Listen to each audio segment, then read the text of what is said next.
मुंबईमध्ये वानखेडे स्टेडियममध्ये टीम इंडियाच्या चाहत्यांची तुफान गर्दी। स्टेडियमच्या गेटवर चेंगराचेंगरी, मैदानात प्रवेश करण्यासाठी धावपळ।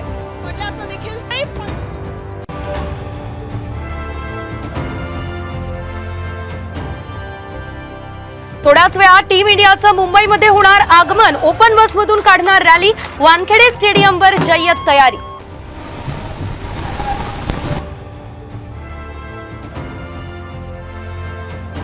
पंतप्रधान मोदींकडून टीम इंडियाचं कौतुक। पंतप्रधानांच्या निवासस्थानी टीम इंडियाने घेतली मोदींची भेट।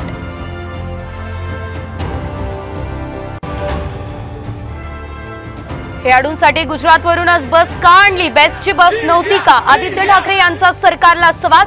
गुजरातच्या बसवरून विरोधक नाराज।